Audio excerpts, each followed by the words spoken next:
Mysterious light detection and ranging scans reveal a massive mound network and structures at Angkor Wat and surrounding sites. The jungles of Cambodia have long hidden the secrets of the ancient Khmer civilization, but in recent years, technology has unveiled discoveries of staggering scale. Archaeologists have uncovered several medieval cities beneath the dense forest floor, with the largest of these urban centers said to rival the modern Cambodian capital of Phnom Penh in size. This revelation marks one of the most significant archaeological finds of the century, reshaping the understanding of the Khmer Empire and its influence in Southeast Asia. At the heart of this discovery are two groundbreaking archaeological surveys conducted around Siem Reap, near the iconic temple complex of Angkor Wat. Angkor Wat itself has stood as a testament to the grandeur of the Khmer people for centuries, but it now seems it was just one piece of a sprawling urban network. The scale of these newly discovered cities demonstrates that the Khmer were not only skilled temple builders, but also master planners of vast urban environments, complete with infrastructure that connected their society in ways previously unknown. Traditionally, uncovering such ruins would have required years, if not decades, of painstaking work. Archaeologists of the past hacked their way through thick jungle with machetes, slowly piecing together fragments of ancient worlds buried beneath roots, soil, and vegetation. But thanks to the innovation of airborne laser scanning technology, known as Lidar, the process has been revolutionized. In the span of just 3 years, archaeologists were able to accomplish what once might have taken a lifetime. Between the years 2012 and 2015, Damien Evans and his team mounted Lidar equipment onto helicopters and scanned a vast area of some 2,230 square kilometers with incredible accuracy. Every square meter was measured with 16 data points, achieving precision within 150 millimeters. This level of detail allowed researchers not only to refine their understanding of already documented monumental stone temples, but also to reveal entire urban landscapes that had long been lost to time. The findings revealed sophisticated city layouts surrounding the monumental temples. Earthworks, such as mounds, canals, roads, and quarries, emerged from the Lidar imagery, creating a detailed map of how the Khmer people structured their urban life. The network of roads indicated organized travel routes, while the canals pointed to advanced water management systems, a hallmark of the Khmer civilization. These features illustrate the complexity and ingenuity of these societies, demonstrating how they thrived in the challenging tropical environment. What makes this discovery truly remarkable is the way it challenges assumptions about the Khmer Empire. While Angkor Wat has always been celebrated as one of the world's great cultural monuments, the new evidence shows that the empire's reach extended much further and was far more urbanized than previously understood. These were not isolated temples in the jungle, but central features of sprawling, bustling cities that would have been home to tens of thousands of people. The uncovering of these hidden cities is also a testament to the growing role of technology in archaeology. Lidar, in particular, has become a revolutionary tool in the field, enabling scholars to see through dense vegetation and map landscapes with unmatched clarity. By using beams of light to detect changes in the surface below, Lidar has exposed features that human eyes could not detect from the ground, offering a fresh perspective on ancient civilizations across the globe. For Cambodia, this discovery has profound cultural significance. It provides a deeper understanding of the legacy of the Khmer people, whose achievements continue to inspire awe centuries later. For the global community, it stands as a reminder that there are still countless mysteries hidden beneath the surface of our planet, waiting to be uncovered by the right combination of curiosity and technology. New CCTV footage released of Sarm Heesop. The disappearance of Sarm Heesop remains one of the most enduring modern mysteries of the Caribbean. Now, newly released CCTV footage has once again pushed her story into the public eye, offering the last confirmed sighting of the British woman before she vanished without a trace in March 2021.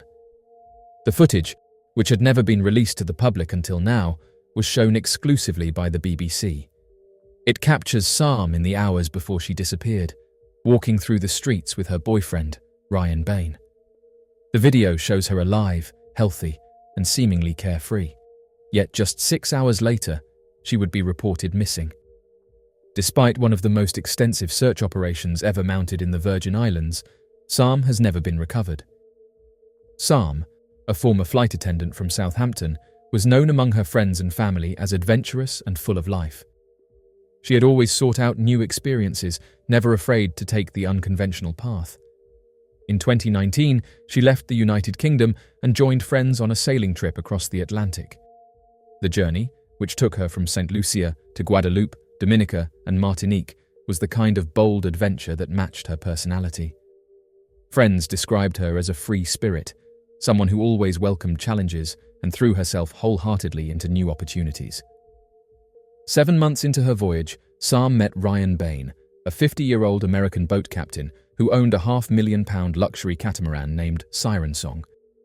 He chartered the yacht to wealthy tourists, and Sarm quickly became part of his life aboard the vessel.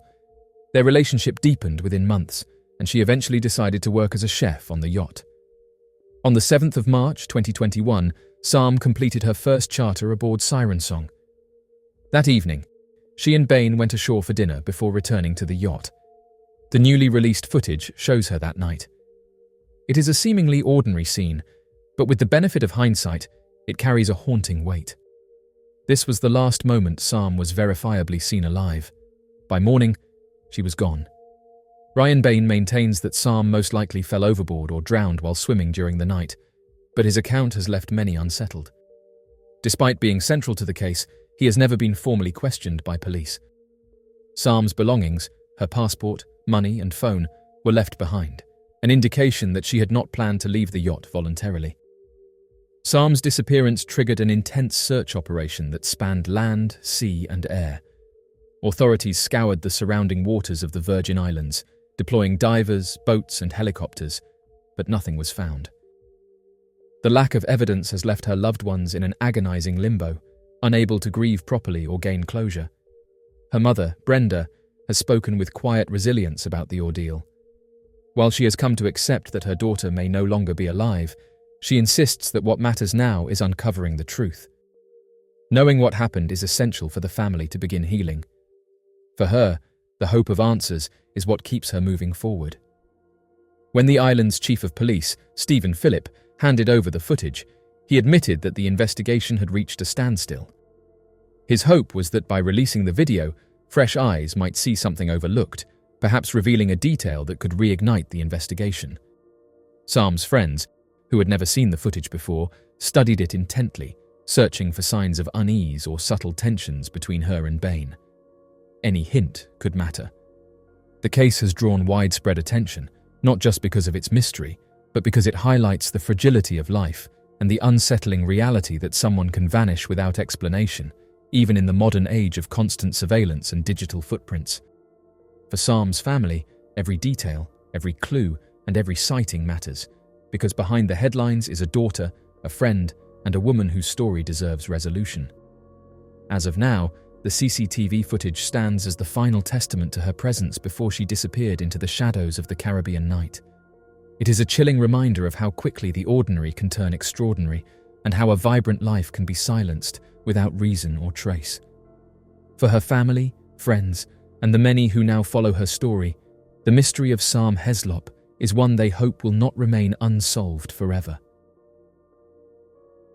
The Strange Case of Erin Morin Brooks.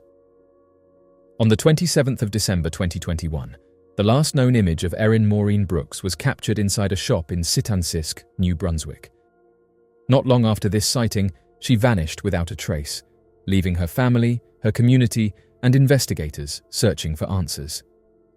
Since that day, she has not been seen or heard from again, and her disappearance has become one of the many unresolved cases that weigh heavily on the families of missing Indigenous women across Canada. Erin was a Wolastoqey woman and a member of St. Mary's First Nation. Her family remembers her as a bright, happy child who was full of energy and curiosity. Laurie Brooks, Erin's mother, recalls how her daughter was always smiling and finding ways to keep herself busy. That joyful nature was part of her essence, but as she grew older, it also came with challenges. Erin sometimes snuck out of the house at night and struggled with her temper, a behavior that, according to Laurie, worsened over the years. While her lifestyle may have played some role in her disappearance, her family admits they do not know for certain what happened to her. The day she went missing, Erin's life appeared to be moving forward like any other. Yet, from that moment inside the shop in Sitansisk, her trail went cold. What followed has been an agonizing wait for her loved ones. Vigils were held in her honor, offering support to her family and raising awareness about her disappearance. Search efforts were carried out in the woods around Fredericton, but no trace of Erin was found. The sense of uncertainty deepened with every passing day as her absence left behind more questions than answers. Community members and concerned citizens rallied behind the family, determined to keep Erin's name alive. Anonymous donors even stepped forward, offering a $65,000 reward for information that could lead to finding her. Despite the reward and the tireless search efforts, her disappearance remains unsolved. Erin's mother has said that the hardest part is the lack of closure, living in the shadow of not knowing what truly happened to her daughter. For the Brooks family, Erin's disappearance is not just a personal tragedy, it is also part of a larger, painful reality. They now see Erin among the hundreds of Indigenous women and girls who have gone missing or have lost their lives under mysterious circumstances across Canada in recent decades. Each case carries its own unique story, but together they paint a troubling picture that highlights the vulnerability faced by Indigenous women and the grief left behind for their families and communities.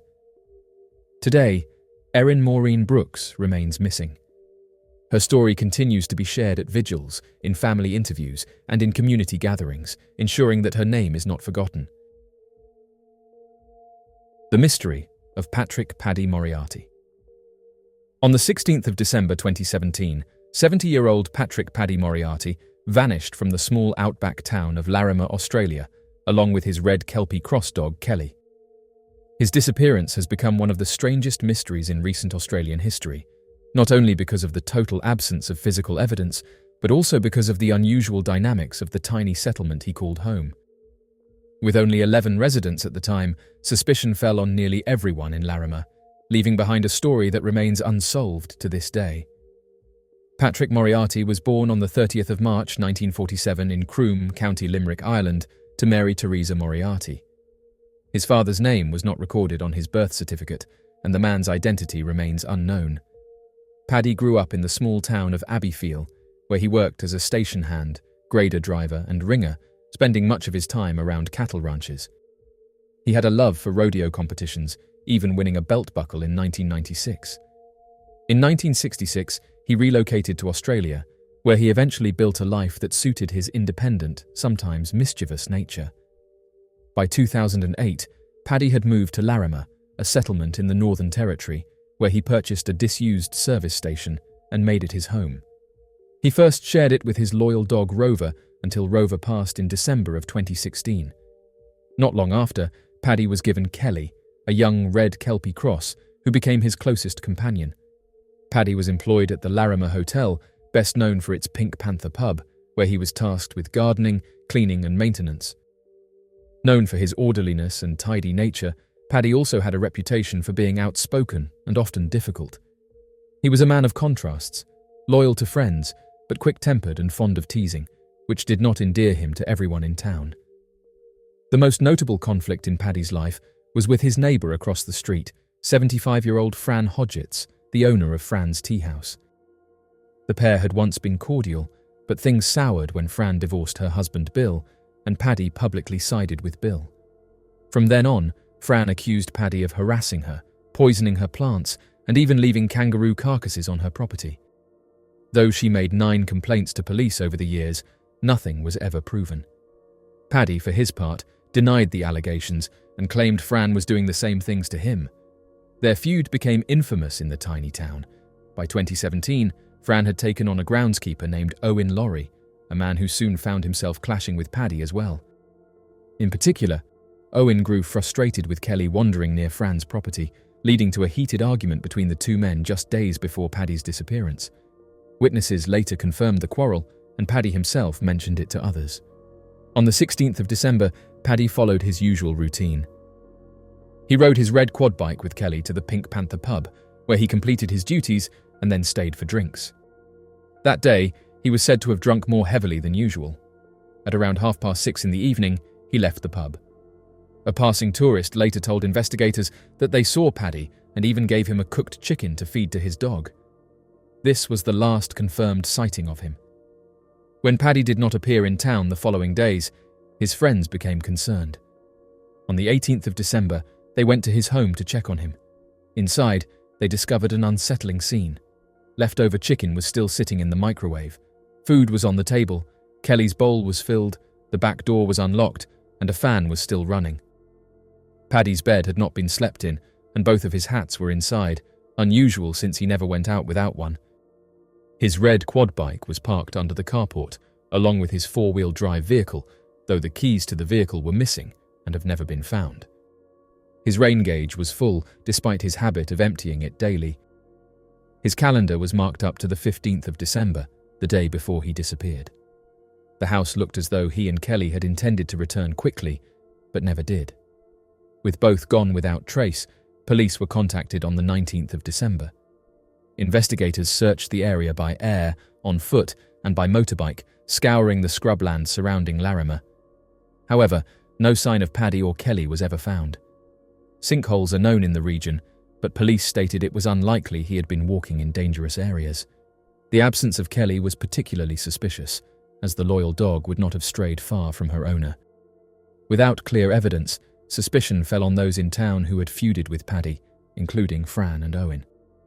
Neighbours recalled the heated argument between Owen and Paddy days earlier, and Owen had once allegedly joked about dealing with anyone who harmed Fran's plants. Though police questioned residents, no one was ever charged. Paddy's bartender colleague, Richard Simpson, was also considered, but he denied any involvement and dismissed the idea that resentment played a role. What made the case so unusual was how small and contained the community was. With only 11 residents in Larrimah, every person was scrutinised. Theories circulated widely. Some believed Paddy had been harmed during a feud. Others suggested he had walked away into the bush, though this clashed with his tidy, predictable habits. His disappearance, paired with Kelly's, pointed many toward the idea of foul play, though investigators have never confirmed this. Complicating matters was the fact that Paddy had no close relatives in Australia. Police investigated his past and confirmed links only to his mother, Mary, who had passed in 1995.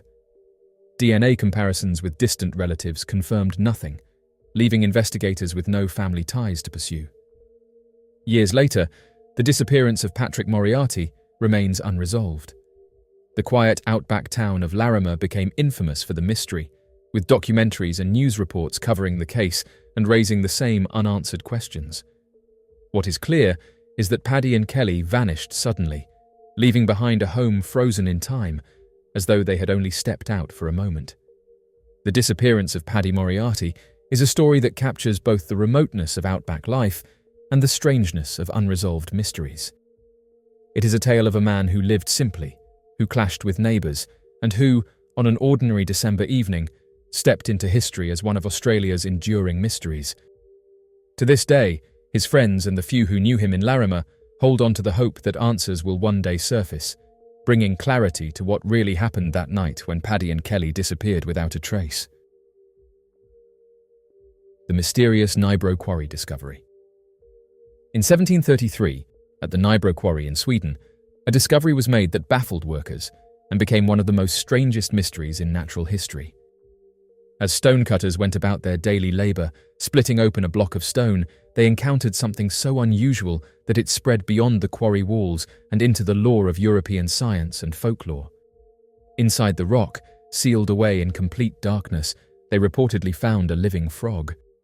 The creature, despite its impossible situation, was said to be alive, moving sluggishly after being freed from its stone prison. The mystery of how a living frog could be encased within solid stone captivated minds of the time. Workers and witnesses claimed the stone was unbroken and whole until the moment it was split open, leaving no explanation as to how the frog had entered. The amphibian, once exposed to the open air, was said to react to the sudden light and freedom after what must have been a timeless imprisonment. This was not an isolated incident, for in the centuries that followed, similar reports of frogs and toads being discovered alive in stone, coal seams, and even ancient timber would occasionally emerge across Europe and beyond. Yet the Nybro Quarry case is one of the earliest and most well-documented examples. In an age before modern science had neatly categorized the limits of biology, These accounts were taken seriously by many naturalists. The frog's presence in stone was interpreted as evidence of the strange resilience of amphibians. Frogs were already known to hibernate in mud for long periods, but the idea of surviving sealed in stone for years, decades, or even centuries suggested an almost supernatural ability to endure suspended animation. Some proposed that frogs had the power to live without air, food, or water by slowing their life force to an unimaginable degree, only to awaken again when released.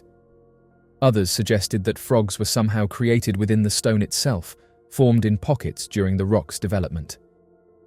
The idea of spontaneous generation was still common at the time, and many believed that life could arise directly from soil, water, or rock. In the case of the Nibro quarry frog, this was seen as a possible explanation, an animal born within the stone rather than trapped by it. Reports like this inspired both fascination and unease. The possibility that creatures could endure such long and unnatural imprisonments hinted at mysteries of nature beyond human understanding. Scholars and philosophers of the 18th century debated the matter, recording accounts of frogs found alive in rock to support their theories of life's hidden endurance. The Nibro quarry frog became part of a wider body of folklore and natural history, a tale passed down through writings, lectures, and word of mouth. Though centuries have passed, the Nibro quarry discovery remains one of the most striking examples of the living fossil tales of frogs in stone. To those who heard the story, it revealed that nature still held secrets far outside the realm of ordinary comprehension. The stonecutters of 1733 could never have imagined that their chance discovery would echo through history, reminding all who heard it that the natural world is filled with mysteries that challenge the limits of reason. The disappearance of hundreds of vials of viruses. The mysterious disappearance of hundreds of vials containing dangerous viruses from an Australian laboratory has raised serious concerns about biosecurity and laboratory oversight. A report released at the end of 2024 confirmed that 323 vials of highly infectious pathogens, including Hendra virus, hantavirus, and Lyssa virus, vanished from Queensland's Public Health Virology Laboratory. This significant breach in biosecurity has left both health officials and the public questioning how such a dangerous lapse could occur and what potential consequences might arise from the missing samples. The missing vials were initially discovered in 2021 when a freezer storing the samples broke down. However, investigators did not confirm the breach until August 2023, leading to frustration and alarm over the delay in addressing the situation. Queensland Health Minister Tim Nicholls announced that while the missing samples could, in theory, be weaponised, the level of expertise required to do so meant this was not an immediate concern. Nonetheless, the lack of proper documentation and the inability to track the vials raise critical issues about the effectiveness of existing biosecurity measures and the potential risks posed by lost viral samples. Queensland Chief Health Officer John Gerard stated that the samples were likely transferred to a different freezer without proper record-keeping, leading to uncertainty about their whereabouts. He acknowledged that they might have been removed from secure storage and lost, but investigators were unable to confirm whether the vials had been destroyed or if they remained missing. The loss of such hazardous biological material has fueled speculation about whether this was simply a case of administrative negligence or if more concerning factors were at play. The 3 viruses involved in the breach are all highly dangerous to humans and animals. Hendra virus, first identified in 1994, primarily affects horses, but has a documented ability to jump to humans, with a mortality rate of approximately 57%. It is transmitted by fruit bats, making it a zoonotic disease with significant potential for cross-species infection. Hantavirus, another zoonotic pathogen, originates in rats and spreads through their bodily fluids. In humans, it can cause hantavirus pulmonary syndrome, which leads to severe respiratory symptoms and has a fatality rate of nearly 38%. Lyssa virus, a close relative of rabies, is one of the deadliest viruses known, with virtually no chance of survival once symptoms appear. Despite the serious implications of the missing vials, Queensland health officials have attempted to reassure the public that there is no immediate danger. Chief Health Officer Gerard emphasised that virus samples degrade rapidly outside of controlled laboratory conditions, particularly without proper freezing, which renders them non-infectious over time. He speculated that the most likely explanation was that the vials had been unintentionally destroyed in an autoclave, a standard laboratory procedure used to sterilize hazardous materials. However, he admitted that inadequate documentation made it impossible to confirm this outcome with certainty. One of the most concerning aspects of this case is the bureaucratic delays in confirming the missing samples. It took a year for investigators to receive approval to open the freezer where the viruses were supposed to be stored, highlighting serious inefficiencies in the oversight process. Given the risks associated with biosecurity lapses, many have criticized the authorities for their slow response and lack of transparency. The incident has sparked discussions about the need for stricter regulations and more comprehensive tracking systems for dangerous biological materials. Laboratories handling high-risk pathogens must adhere to the highest standards of security, and any discrepancies in inventory must be immediately addressed to prevent potential outbreaks or unauthorized access to dangerous agents. This case underscores the importance of stringent record-keeping and oversight mechanisms, as well as the need for rapid response protocols when such breaches occur. While there is no direct evidence suggesting that the missing virus samples have been intentionally taken for malicious purposes, the uncertainty surrounding their fate remains troubling. In an era where concerns about accidental laboratory leaks are increasing, the disappearance of potentially lethal pathogens cannot be taken lightly. Experts warn that even if the vials were unintentionally discarded, the failure to properly account for them represents a major weakness in biosecurity practices. Queensland authorities insist that there is no reason to believe the public is at risk, but the case raises broader concerns about how biological research facilities manage and secure hazardous materials. Whether the samples were lost due to human error or something more sinister remains unclear.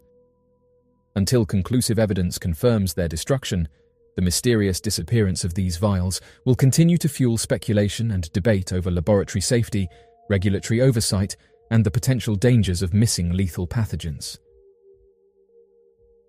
The mystery of Vladimir Alexandrov.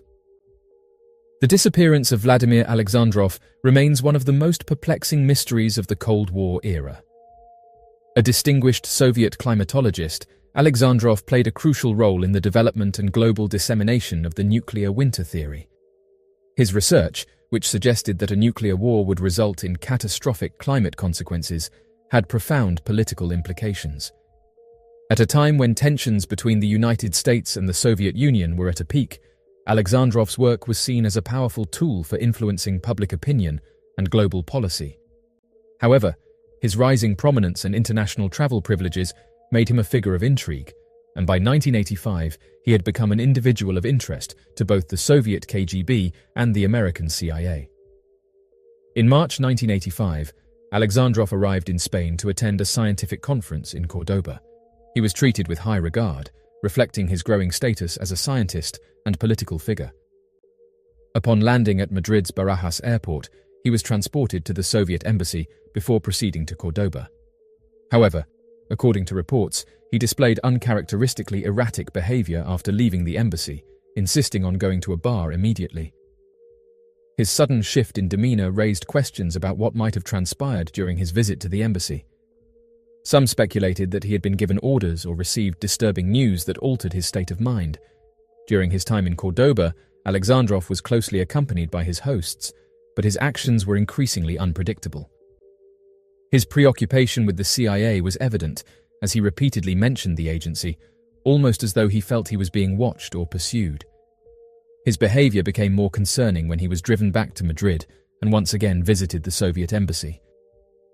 Accounts from those who interacted with him during this time are inconsistent, with some suggesting he was agitated and reluctant, while others claimed he seemed cooperative.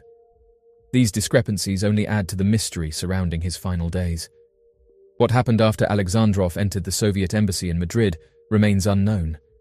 He was never seen again. Theories surrounding his disappearance abound, but concrete evidence is scarce. Some speculate that he defected, though there is no indication that he intended to abandon his work or his country. Others believe he was taken by the CIA, concerned about the extent of his access to American computing technology, particularly the Cray supercomputer at the National Center for Atmospheric Research. If he was indeed taken by American intelligence, his fate remains a mystery, as no further trace of him has ever surfaced. The Soviet government, however, pushed an alternative theory. According to the Mitrokhin archive, which details secret KGB operations, high-ranking Soviet officials openly accused the CIA of taking Alexandrov. In a 1987 conference, the head of the KGB's first chief directorate, Vladimir Khrushchev, directly confronted Robert Gates, the deputy director of the CIA, accusing the agency of holding Alexandrov against his will. The accusation, though dramatic, was never substantiated, and no definitive proof of CIA involvement ever emerged. Another possibility is that Alexandrov was eliminated by his own government. The Soviet Union had a history of silencing individuals who were perceived as threats, whether due to fears of defection, concerns about espionage, or simply because they had outlived their usefulness to the regime. If Alexandrov had become a liability, he may have been quietly removed by the KGB. His increasing paranoia and the urgency with which he sought alcohol after leaving the embassy in Madrid could indicate that he had been given distressing news, perhaps an order to return to Moscow permanently, or a warning that his movements were being restricted. The contradictions in the accounts of his final hours further cloud the case. Some acquaintances claimed he resisted as he was driven toward the embassy, while others said he went willingly. If he was taken against his will, it is unclear why no witnesses have come forward with definitive testimony.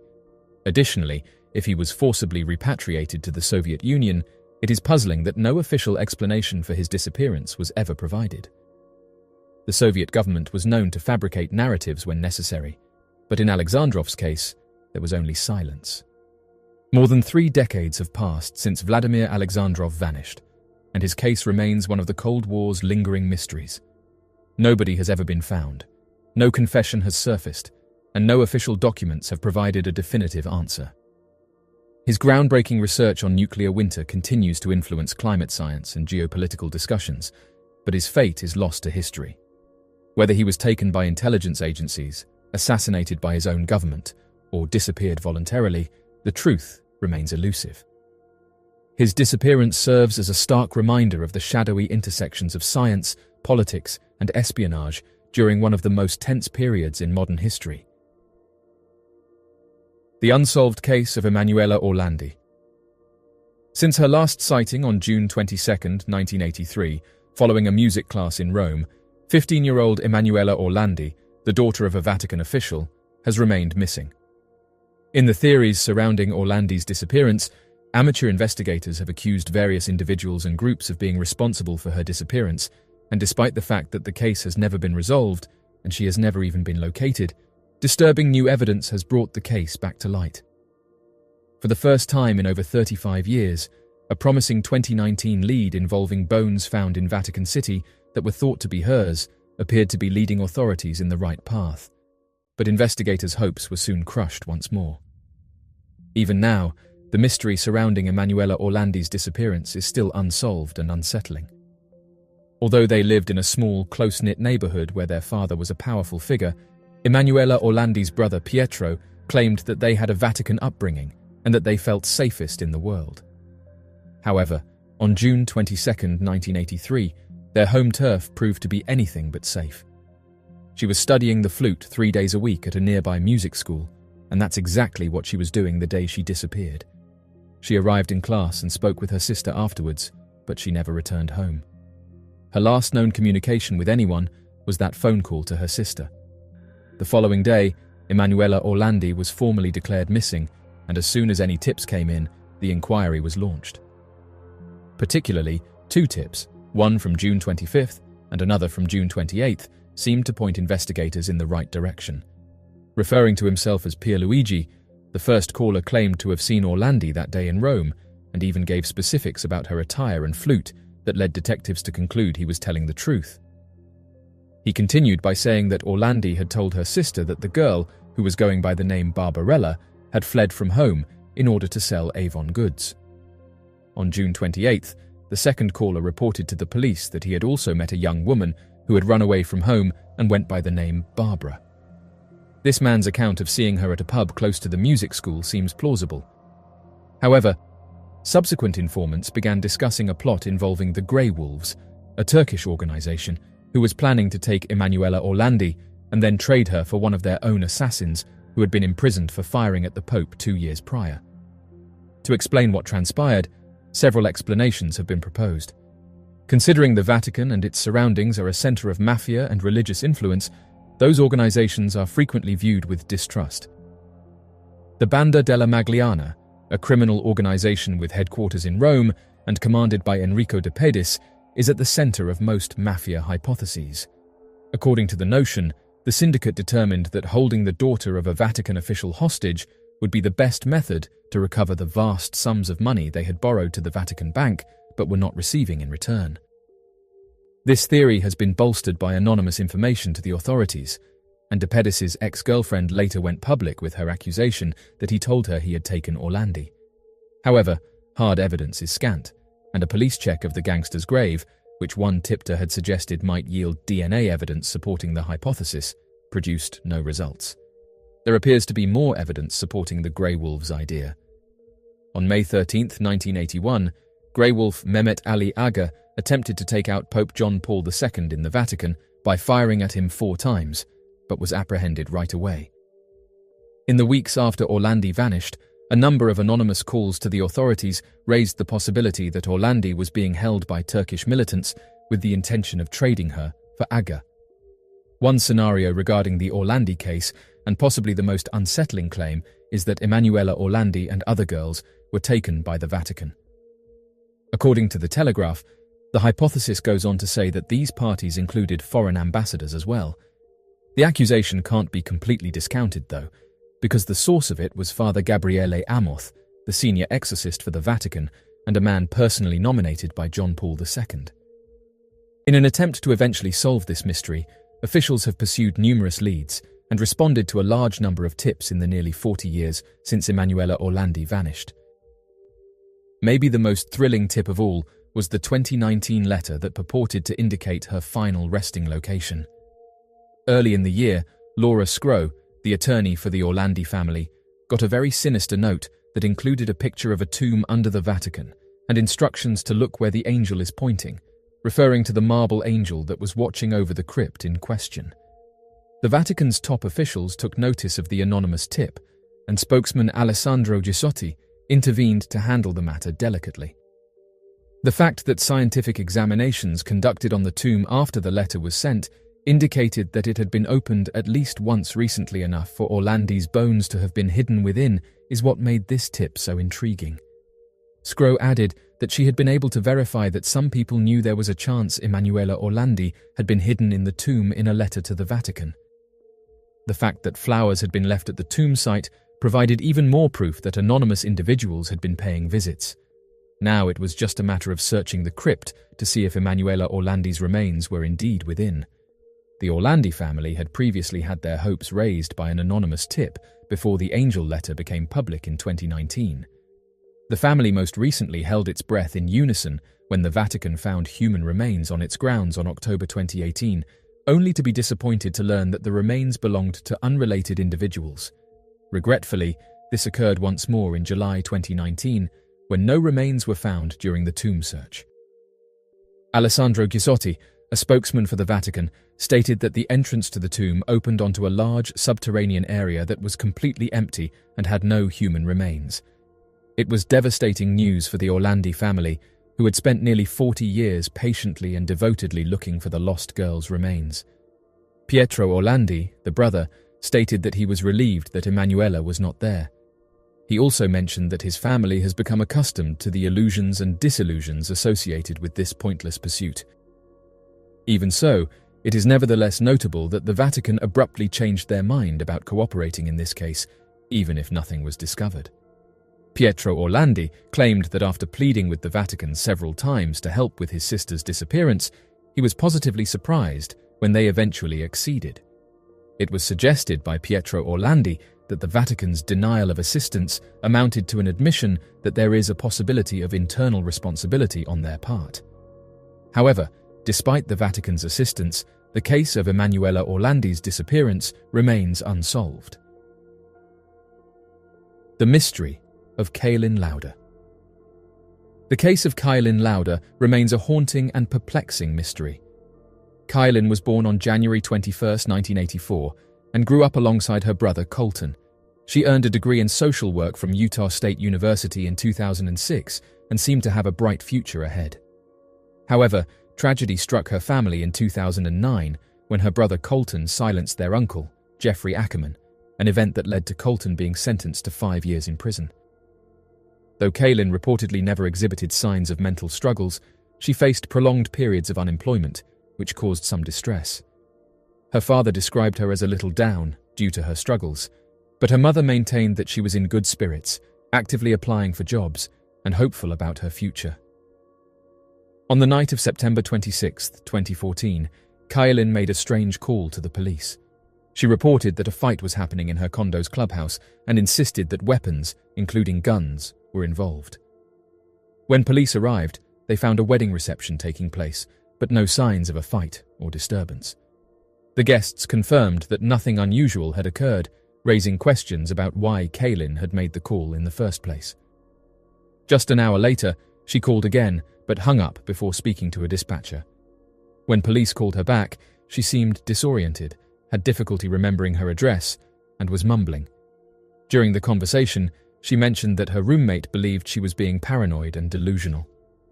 The next morning, at 8:18 on September 27th, Kylin made her final call to the police, this time in a state of extreme distress. She claimed that there was an intruder in her condo. In the background, police could hear her shouting for the supposed intruder to leave. However, her roommate insisted that no one else was inside the home, as the door remained securely bolted. When authorities arrived, they found no evidence of a break-in or robbery, reinforcing the roommate's claim that no one had entered the apartment. This sequence of erratic behavior, distressing emergency calls, and seemingly irrational fears marked the last confirmed interactions anyone had with Kylin before she vanished. Later that same day, security cameras captured Kylin outside her condo complex near an area leading to a creek.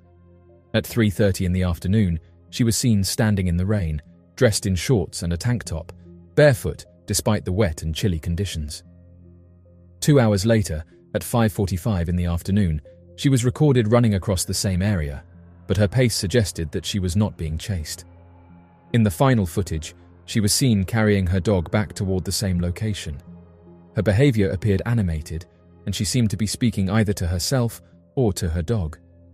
These were the last known movements of Kylin before she disappeared. Kylin was reported missing later that day. For weeks, her family and friends searched desperately, hoping for a breakthrough. Then, on December 1, 2014, more than 9 weeks later, her body was discovered in the Jordan River, approximately 5 miles from her condo. Authorities conducted an autopsy, but the results were inconclusive. While no medication was found in her system and there was no immediate evidence of foul play, her family remained deeply skeptical of the official findings. They believed that there was more to the story than what authorities suggested. Theories about what happened to Kylin continue to circulate. One possibility is that she experienced a sudden onset of a psychological episode, which could explain her paranoia, hallucinations, and erratic behavior in the days leading up to her disappearance. Some suggest that she may have wandered into the creek outside her condo, which connects to the Jordan River. The heavy rains on the day she vanished could have caused water levels to rise, potentially allowing her body to be carried downstream. However, skeptics argue that this theory does not fully explain why she ended up in the river or why her calls indicated she feared for her life. Another unsettling theory is that foul play was involved. Some speculate that someone may have been following Kylin, or that she encountered a threat that police failed to detect. The gaps in her timeline, the strange security footage, and her heightened fear before disappearing have led some to believe that something more sinister may have taken place. However, with no conclusive evidence supporting this theory, authorities have stood by their assessment that her death was not a result of foul play. Kylin's case remains an open-ended mystery that continues to baffle those who follow it. The details surrounding her final hours paint a troubling picture, but without further evidence, definitive answers remain elusive. Whether she succumbed to a psychological breakdown, met with an accident, or was the victim of an undiscovered crime, her family continues to seek the truth. Until that truth is uncovered, The disappearance and death of Kylin Louder remain one of the most haunting unsolved cases in recent history. The mysterious case of Ray Gricar. Ray Frank Gricar, an American attorney, held the position of district attorney in Center County, Pennsylvania, from 1985 that ended in 2005. On April 15, 2005, Gricar disappeared under circumstances that remain unknown, and no communication has been received since then. Gricar contacted Fornicola on April 15, 2005, to notify her that he was entering the Brush Valley region located northeast of Center Hall. Following Gricar's failure to return home, Fornicola reported him missing late that evening. The next day, investigators located Gricar's crimson Mini Cooper in the parking lot of a local antique store in Lewisburg. The vehicle housed his county-issued mobile phone, but it did not include his laptop computer, keys, or personal wallet. Investigators found no indications of malicious intent.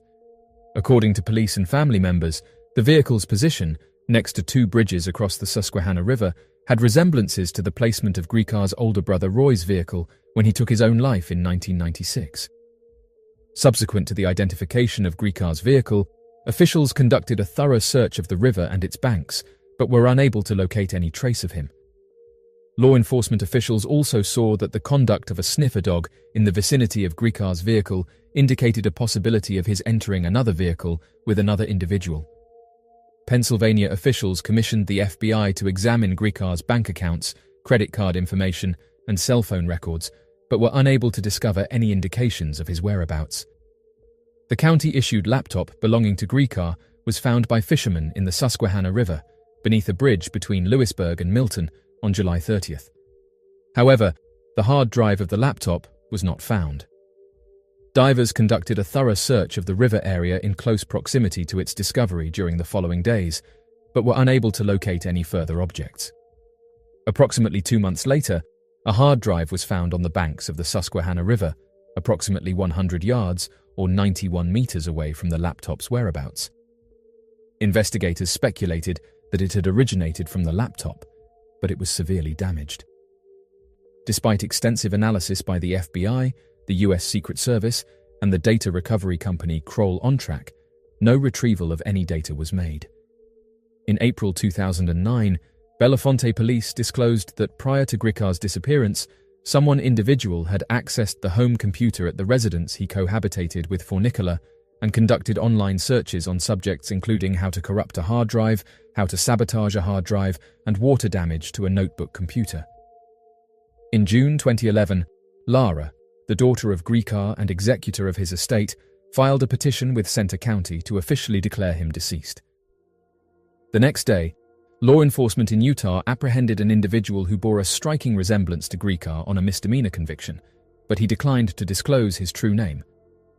This John Doe had a striking resemblance to Gricar in terms of stature, weight, lips, and even certain wrinkles, which prompted conjecture that Gricar had been discovered. Center County authorities forwarded duplicates of Gricar's fingerprints to Utah, but both sets did not correspond. Authorities ultimately determined the identity of the man. Given his 6-year absence without any evidence of his location, his story continues to be a mystery. The mysterious disappearance of Jim Thompson. Jim Thompson, an American businessman and former military officer, is a name synonymous with the revival of the Thai silk industry in the mid-20th century. His efforts not only brought global recognition to Thai silk, but also played a crucial role in preserving the craft during a time when it was on the brink of extinction. However, Thompson's legacy is shadowed by one of the most enduring mysteries of the 20th century, his sudden and unexplained disappearance in the Cameron Highlands of Malaysia on 26th of March, 1967. Despite extensive searches and numerous theories, the fate of Jim Thompson remains unsolved, leaving behind a fascinating enigma that continues to captivate the world. Born in 1906 in Greenville, Delaware, Jim Thompson was a man of diverse interests and talents. He studied architecture at Princeton University and later worked as an architect in New York City. During World War II, Thompson joined the Office of Strategic Services, the precursor to the CIA, and was stationed in Southeast Asia, where he developed a deep fascination with the region's culture and traditions. After the war, Thompson settled in Thailand and became involved in the country's silk industry, which at the time was a cottage industry on the verge of collapse. Recognizing the beauty and potential of Thai silk, he dedicated himself to reviving the craft. In 1948, he founded the Thai Silk Company, which quickly gained international acclaim. Thompson's keen eye for design, combined with his marketing skills, transformed Thai silk into a luxury fabric coveted by fashion designers and customers worldwide. By the 1950s and 1960s, Thompson had become a prominent figure in Thailand, earning the moniker the Silk King. He was also a well-known socialite, hosting lavish parties at his Bangkok home, which itself became a tourist attraction known as the Jim Thompson House. The house, a stunning blend of traditional Thai architecture and Western comforts, showcased his love for Southeast Asian art and culture. Jim embarked on a brief weekend holiday in March 1967 to visit a friend's residence, the Moonlight Bungalow, located in the scenic 5,000-foot-high rainforest of the Cameron Highlands in central Malaysia. On the Sunday of Easter, March 26th, he attended church, had lunch with his hosts and a companion, and then took a stroll in the afternoon while they were taking a nap. The most extensive land search in Southeast Asia was conducted, involving hundreds of individuals working full-time for 11 days. This search included Malay Police Field Force officers, Thai police, Malaysian Army personnel, British Army volunteers, US Army observers, Boy Scouts, patients from a local hospital, Orang Asli indigenous native trackers, the world's most renowned mystic, and over 118 local mystics. One scholar posits that the solution to Thompson's mystery could be found in certain bone fragments unearthed in the Cameron Highlands in 1985. The skeletal remains, devoid of the cranium, were unearthed by Orang Asli squatters in a burial site situated on the periphery of a vegetable field by the major thoroughfare in Brinh Chang. Master Mariner Captain Philip J. Rivers reported that he was informed of the finding by a health officer during his investigation into Thompson's disappearance in 2007. Upon collecting the fragments, the authorities established no link to Thompson's disappearance in Tanah Rata, as they were discovered in Brinh Chang. The likelihood is that his body remained undetected in the dense vegetation, concealed within an unmarked burial site following a hit-and-run incident. Rivers stated that a DNA test conducted on the bones could potentially offer a more comprehensive response. Thus far, there has been no definitive verification that the bones are the legitimate remains of Thompson. Rivers also states that the bones are currently stored in a secure and protected location. As of right now, his disappearance remains a mystery. The mystery of the Vimana, a mythological flying palace or chariot described in Hindu texts. The concept of advanced flying machines is often considered a product of modern science fiction, but ancient Hindu texts tell a different story. According to these texts, Vimana were flying palaces or chariots used by gods and legendary figures capable of traveling vast distances through the air. Described in astonishing detail in ancient scriptures such as the Vedas, Mahabharata, and Ramayana, these vehicles are depicted with features and capabilities that eerily resemble modern aircraft and even spaceships. Some researchers and enthusiasts believe that the accounts of Vimana could be more than just myth. They could be evidence of early UFO sightings, or even advanced technology possessed by ancient civilizations. The word Vimana in Sanskrit generally means a vehicle or craft, and it is most commonly associated with flying machines. These flying machines are prominently featured in several ancient Hindu texts, with descriptions that vary in detail and purpose. In the Ramayana, for example, the Pushpaka Vimana is described as a flying palace that belonged to the demon king Ravana. This Vimana was said to be capable of flying at great speeds and could travel to any place on Earth at the command of its owner. It was large enough to accommodate Ravana's entire court, suggesting that it was not only a means of transport, but also a symbol of power and luxury. Similarly, the Mahabharata, another ancient epic, contains references to Vimana used in battles, where they are depicted as highly maneuverable and equipped with weapons of great power. These texts describe the Vimana as capable of moving vertically, horizontally, and even disappearing from sight, which some interpret as evidence of advanced propulsion systems and cloaking technology. Other ancient texts, such as the Vedas and various Puranas, also mention Vimana, often in the context of divine or semi-divine beings, using them to travel between earth and the heavens. The Samarangana Sutradhara, a 12th century Sanskrit treatise on architecture, dedicates several chapters to the construction and operation of Vimana, detailing materials, designs, and even instructions for their use. For those who believe in the possibility of ancient UFOs, the descriptions of Vimana in Hindu texts are compelling. The detailed accounts of these flying machines, with their advanced capabilities, suggest that they may have been more than just products of the imagination. Some researchers theorize that Vimana could have been real, physical machines, perhaps remnants of a lost civilization with advanced technology, or even the result of contact with extraterrestrial beings. One popular theory is that ancient civilizations, including those in India, may have been visited by extraterrestrial beings who shared their technology with humans. The Vimana, according to this theory, could have been advanced aircraft provided by these beings, or reverse-engineered by humans who were taught or inspired by these visitors. The notion that ancient texts might contain descriptions of alien technology is not new, and the Vimana are often cited as key evidence in this argument. Supporters of this theory point to the precise descriptions of the Vimana's capabilities, such as the ability to fly at great speeds, hover, and travel vast distances, characteristics that align with modern descriptions of UFOs. They also highlight the fact that these texts were written thousands of years ago, long before the invention of aircraft, suggesting that the knowledge of such technology must have come from an external source. The Pushpaka Vimana, as described in the Ramayana, is perhaps the most famous of all the Vimana. This flying palace, which originally belonged to Kubera, the god of wealth, was taken by Ravana and later used by Lord Rama to return to his kingdom after defeating Ravana in battle. The Pushpaka Vimana is described as a magnificent vehicle, capable of flying through the sky at the speed of thought, guided by mental commands rather than physical controls.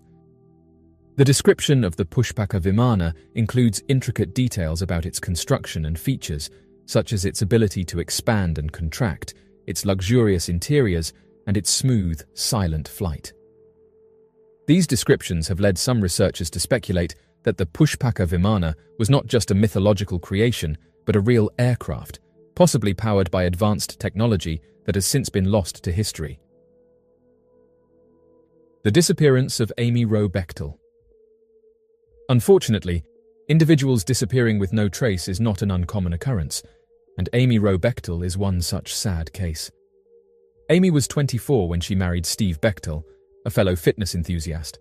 A seemingly idyllic young couple, after their 1996 marriage, they moved to Lander, Wyoming, so that Steve could pursue his rock climbing passion, while Amy could run and teach fitness classes. They had purchased the house that they were planning on moving into, and Amy had a long list of tasks to complete in order to finish the process.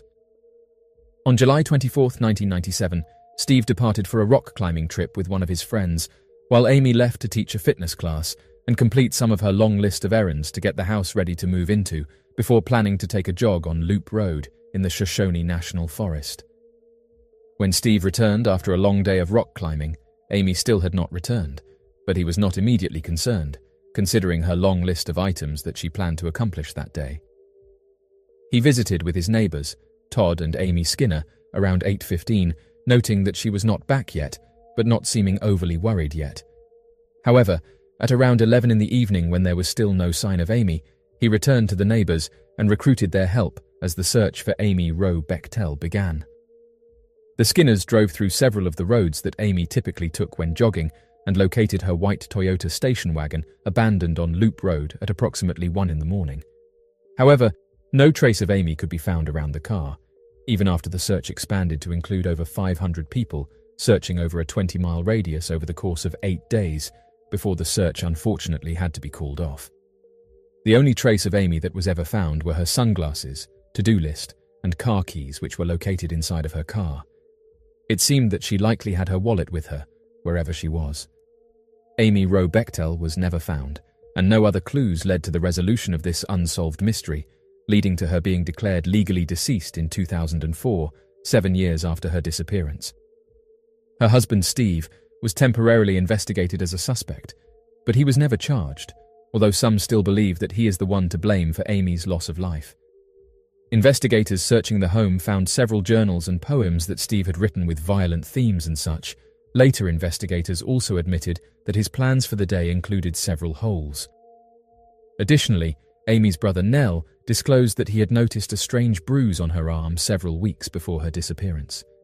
When he brought it up to her, she claimed that Steve would occasionally get a little rough with her, leading Nell to privately believe that he was hurting her. However, Steve was never charged by investigators and personally believes that Amy was either taken by a stranger as she jogged on Loop Road or was struck by a car, causing the driver to panic and hide her body.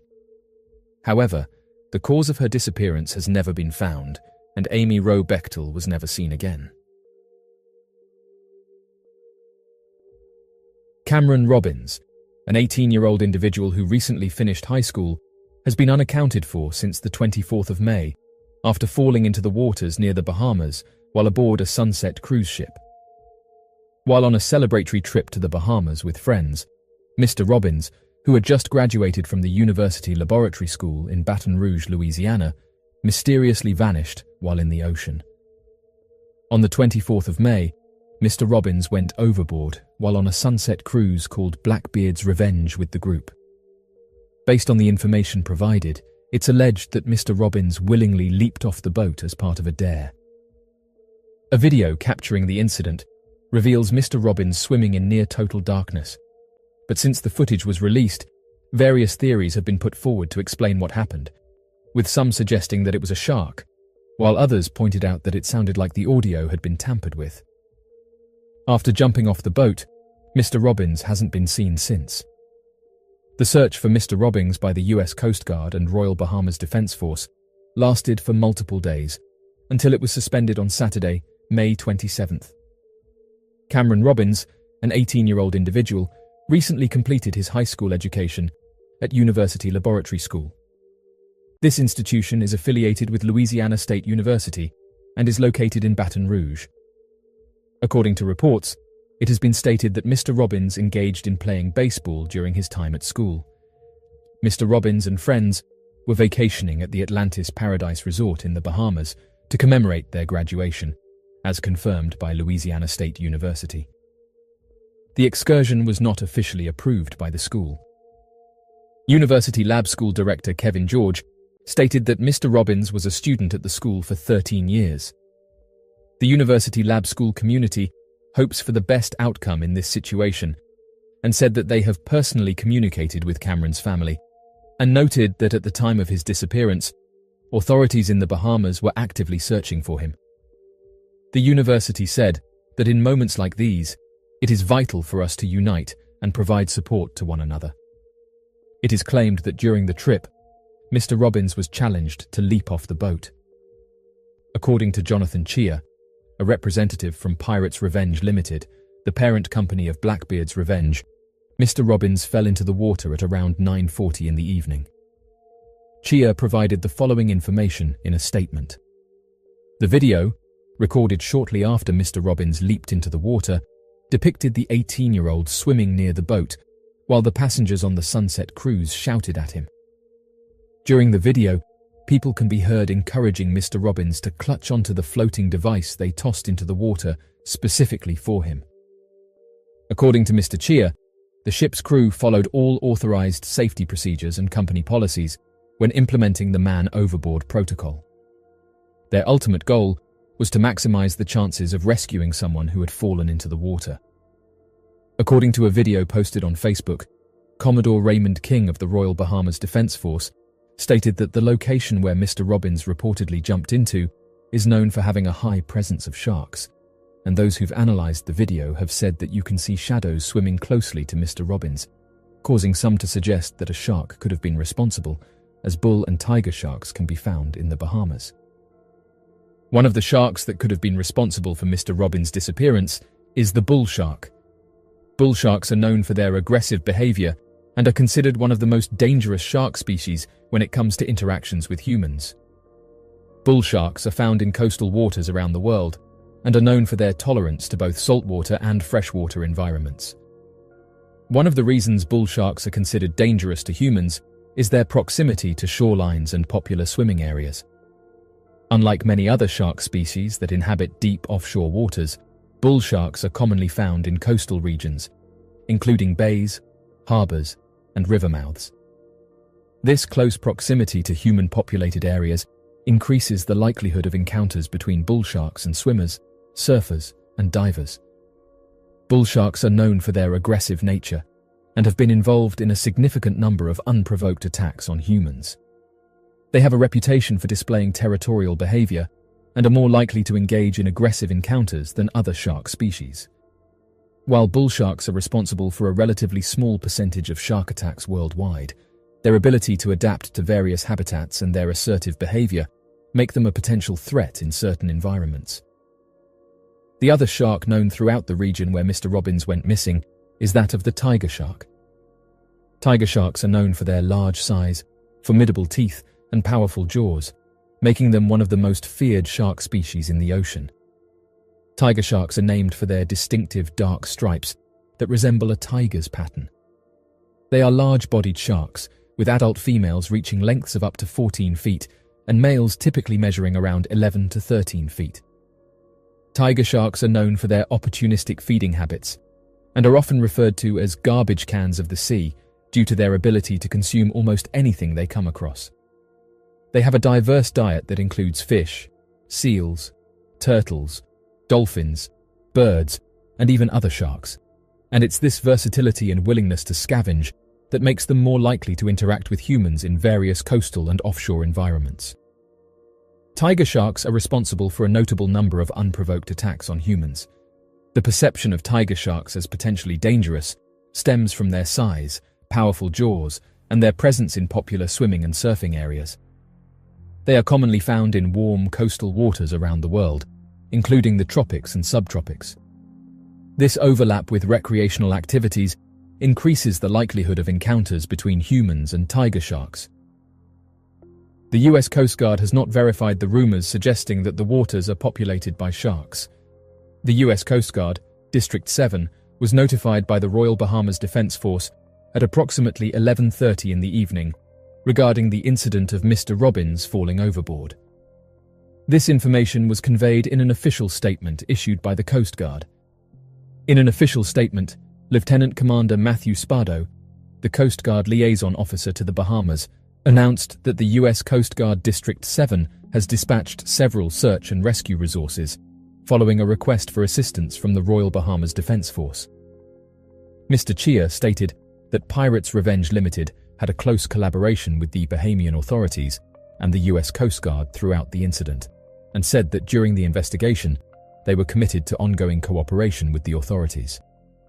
Over the course of multiple days, both the Coast Guard and the Royal Bahamas Defense Force conducted an extensive search in the area where Mr. Robbins went missing, thoroughly scouring both the location itself and the surrounding waters. This search was conducted utilizing air crews and employing specific search patterns. After conducting an extensive search over an area of over 325 square miles, the Coast Guard, in collaboration with the Royal Bahamas Defense Force, wrapped up their search operations on May 27th. In the statement, Mr. Spado conveyed that the Royal Bahamas Defense Force had notified them about the suspension of the ongoing search efforts and their decision to not seek additional Coast Guard assistance. He also expressed his deepest condolences to the family and friends of Cameron Robbins in light of this news.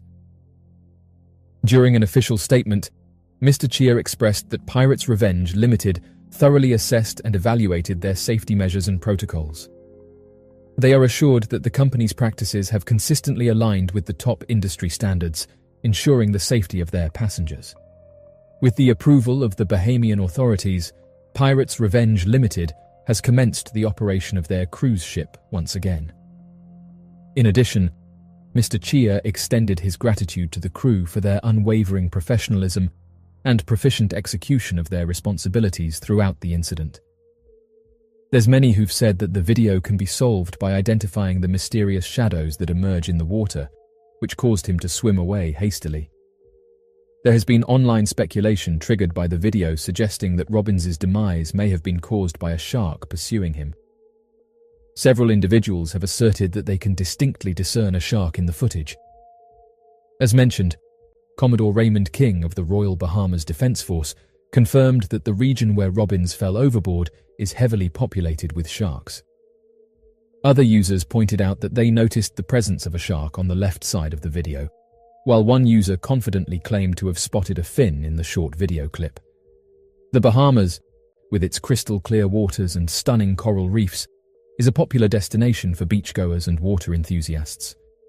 However, amid the beauty and serenity of these turquoise seas, there is a lurking fear that captivates the minds of many: shark attacks. Shark attacks are a rare occurrence in the Bahamas, but they do happen. The archipelago is home to various species of sharks, and while sharks are an essential part of the marine ecosystem and play a crucial role in maintaining the balance of the underwater world, their encounters with humans can sometimes result in negative outcomes. Several factors contribute to shark attacks in the Bahamas. One of the primary factors is the interaction between humans and sharks in their natural habitat. The Bahamas offers exceptional diving and snorkeling opportunities, where tourists and locals can explore the vibrant coral reefs and swim alongside marine life. While these experiences are captivating, they can bring humans into close proximity with sharks, increasing the chances of an encounter. Another factor is the presence of bait and food sources in the water. Fishing and the improper disposal of fish waste can attract sharks to areas frequented by humans. Additionally, certain activities, such as spearfishing or fishing with bait, can unintentionally draw sharks closer to humans, creating a higher risk of an encounter. In the case of Mr. Robbins, some have suggested that the group may have been unknowingly chumming the water by accident, and they could have been doing this by dropping food into the water, which would have attracted wildlife. It is essential to note that the vast majority of shark encounters do not result in attacks.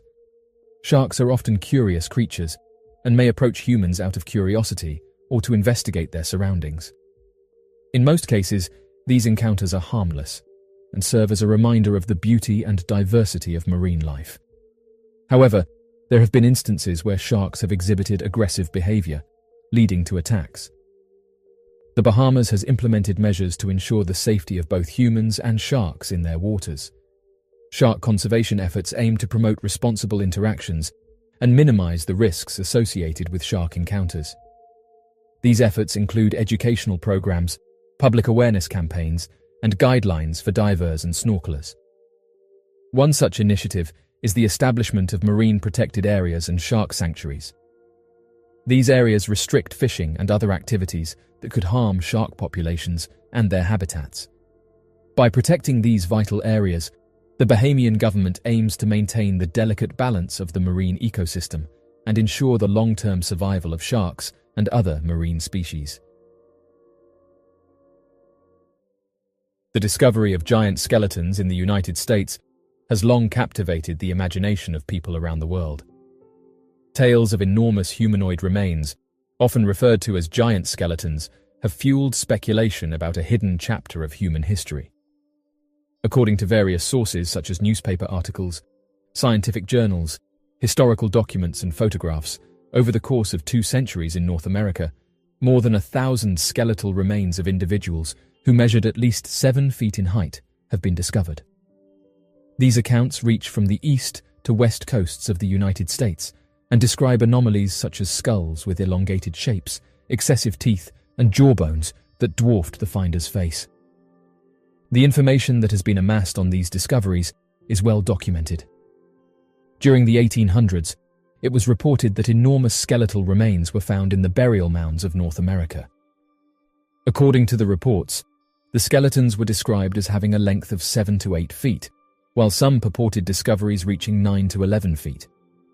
Additionally, these skeletons were noted to have enormous skulls and lower jawbones. Early records from local historians frequently documented these remains, as evident in the following excerpt from Cass County, Michigan. Dr. Bonine had discovered a 13-feet-high mound with a diameter of the base approximately 50 feet and unusual skeletons. According to Dr. Bonine, one of the male skeletons, currently in his possession, had a well-preserved large femur, which indicates that the owner was likely 7 feet tall or more. Antiquarian scholars have documented the anthropology of ancient tall people found in prehistoric mounds. An article from the American Antiquarian, Volume 2, Number 1, provides an account from Chillicothe, Illinois. It is a commonly known fact that during the 19th and early 20th centuries, newspapers would often report on the discovery of large-scale skeletons found across the United States. An article from the News Herald on January 3, 1895, based in Portsmouth, Ohio, is a prime example of this trend. It's reported that bridge carpenters discovered an enormous skeleton while conducting excavation work. The finding occurred near Portsmouth, about 3 miles east of the area. The skeleton measured an astounding 7 feet and 4 inches in size. During the 1880s, the Eastern Mound Division of the Smithsonian Institute found many huge skeletons while destroying Native American burial mounds in North America. The Bureau of Ethnology's 12th annual report provides evidence of various large skeletons that were discovered by Smithsonian agents. Near the original surface of the mound, lying at full length upon its back, was one of the largest skeletons discovered by the Bureau agents. The length as proved by actual measurement being between 7 and 8 feet. Located at the heart of Mound 11, and buried approximately 3 feet deep, is a vault measuring 8 feet in length and 3 feet in width. Within this vault was discovered a complete human skeleton, measuring an impressive 7 feet in length. This particular specimen's height was determined to be roughly 7.5 feet when it was alive. Researchers arrived at this estimation based on the measurement distance between the skull base and toe bones, which came out to be about 7 feet 3 inches. During the 1900s, archaeologists took a renewed interest in ancient giants. With the help of Charles Snow, William S. Webb from the University of Kentucky was able to confirm that the distinct skeletal characteristics observed by previous sources belonged to the Adena mound building culture. Webb and Snow's study of Adena's anthropology was documented in 2 volumes of the Adena people. The first volume was published in 1945, and the second was co-written with Raymond S. Beebe and published in 1957. The forehead is typically highly noticeable and is situated beneath quite prominent brow ridges. The size of the jawbone's distinctive bulge is moderately projected. Generally, cheekbones are both large and noticeably prominent, extending forward and to the side. This information comes from a publication by Webb, Snow and Beebe in 1957. Moreover, in their analysis, Webb, Snow and Beebe observed a distinct bony chin structure, which is characterized by bilateral prominences leading to an extensive chin width. Although today known as the Maryland Science Center, one of the oldest scientific institutions of the United States, dating all the way back to 1797, the Maryland Science Center used to go by the name of the Maryland Academy of Sciences several decades ago. Dated back to the 25th of November, back in 1897, the Maryland Academy of Sciences was reported to have been in the possession of several skeletons of a lost Native American tribe of giants. Though the skeletons were not nearly as tall as many of the other claimed findings of previous years, the Academy of Sciences claimed that their collection featured 3 full skeletons of 7-foot-tall Native American giants believed to have been a part of an entire tribe of gigantic native people. The Red-Headed Giants of Lovelock Cave. The next Native American legend we will be discussing surrounds the historical existence of cannibals in a small cave on the outskirts of Humboldt Sink, Nevada. The place is called Lovelock Cave and is about 150 feet long. The legend claims that the cave was once inhabited by 10 feet tall and red-haired giants who harmed and ate humans from the neighboring communities. The giants, known as Siteka, were deeply feared by the Paiute Indians. The Paiute Indians eliminated the giants by trapping them inside the caves and funneling smoke inside until they passed away. Lovelock Cave, in which they lived, has since been a huge archaeological site and home to the discovery of over 10,000 artifacts. The University of California and its anthropologists went in and discovered tons of unique artifacts, like baskets, finely crafted sage brushes, knives and other tools. They also found human bones, some of which were missing the marrow that had been dug out.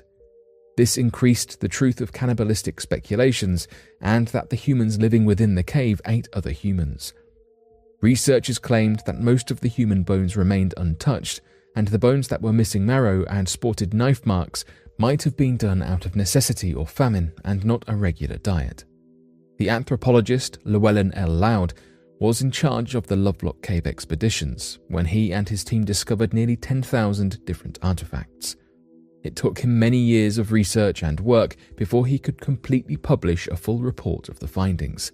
That being said, none of his findings directly proved the existence of 10 feet tall beings, and any human bones found were of the regular size for the time period. The cave was not easy to explore as it suffered from a collapse in roughly the year 440 BC, which led to the destruction of numerous access points. This likely influenced the residents of the cave to leave and find a home elsewhere. The new residents of the cave were mainly bats that, over time, caused a large pileup of guano to cover the ground and all the artifacts. The cave has since been the site of many expeditions from various facilities and research centers, but none have yet to uncover any scientific proof of 10 feet tall giants. Sacsayhuaman in Peru. The word Sacsayhuaman comes from the Quechua language, translates roughly to royal eagle, or more literally, the place where the hawk was satiated. It is thought that it gained this name due to the high presence of these birds in the area where the structure was built. Sacsayhuaman is an architectural complex in the city of Cusco, Peru. The building was erected by the Incas in the 15th century under the 9th Incan leader, Pachacuti Inca Yupanqui, and his successors. A project as massive as this necessitated the hard work of at least 20,000 labourers, which were divided by the thousands and given jobs such as quarrying duties, digging trenches, and laying the foundations of this huge monument. This fortress is the largest built by the Incas. It was constructed on an elevated rocky head facing the northern marshy ground outside the Incan capital, Cusco. The Incas were known as master stonemasons, and their abilities are demonstrated wonderfully in this building. It was built using dry stone walls and boulders that were fit tightly together using mortar. Although they did not use anything to cement the stones together, their mechanics ensured that the building stood strong and stable. The huge blocks of stone making up the temple were shaped using nothing but harder rocks and bronze tools. Based on the marks left on these stones, researchers believe they were mostly pounded into shape rather than being cut. The blocks must have been moved around using ropes, levers, poles, and earth-made ramps. This is evident due to the indentations that remained on the stones even after they were fit into place in the building. It was built to withstand earthquakes and the damage from such natural disasters through the interlocking of the blocks and sloped walls, which maximized protection. It is definitely apparent that this proved to be successful, as the building has survived over 500 years of earthquakes. The area also contains a variety of buildings, such as residential spaces, towers, holy places, warehouses, roadways, and aqueducts. The positioning and placing of the area is similar to other Incan locations, like the Machu Picchu. It stands as a testament to the Incas' skills in architecture and their ability to create a structure that worked in harmony with the natural landscape of the place. It is simply incredible to see the remains of history and the magnificent skills and abilities of those who lived before us, and to be able to witness the architectural pursuits that were accomplished without the use of modern technology and resources. Tesla want to make humanoid robots. A robot uprising is part of many sci-fi and dystopia classics, though with the robots that are being developed, from Alexa to more complex AI, some are worried that it will not be long before this terrifying trope is part of our lives. This is not helped by the 2021 announcement that Tesla is working on a TeslaBot, a humanoid robot that Elon Musk claims could have a working prototype by 2022. Musk has said that the TeslaBot will take care of chores and jobs that us humans just are not fans of. As he continued to describe the robot, he said the AI technology that goes into the TeslaBot will be the same used in the cars, though this humanoid will be decked out with an intricate camera setup to keep an eye on what is going on in the world. A frankly, quite unnerving design is going to be about 1.7 meters tall. Musk has said that the robot is intended to be friendly. While in the world of AI there may not be definite answers nor a great deal of certainty, the intended does not fill us with a great deal of reassurance. The purpose of the robots is to take off of our hands the jobs that we just do not want to do. These were described by Musk as those that are dangerous, repetitive, and boring. The idea is that any physical work will eventually become optional, thanks to the Tesla bot. A function that looks as though it could be featured is the ability for the robot to understand simple instructions, such as picking up groceries for you. Musk hopes that the Tesla bot could even fill the labor gap, though others are concerned about jobs being taken away from humans in need of work. Of course, the Tesla cars themselves have not come without criticism, with many questioning the capabilities of the self-driving features, following the National Highway Traffic Safety Administration claiming to have identified 11 crashes being the fault of the Tesla cars hitting emergency services vehicles that were parked in the road. One incident resulted in a fatality and in total 17 injuries. Despite these incidents, Musk maintains his view that the Tesla self-driving system is safer than humans on the road. Whatever your personal opinion is, I am sure you can understand the concerns of those wary about the Tesla AI in cars, never mind the same system being used to create humanoids allegedly capable of taking jobs over for us.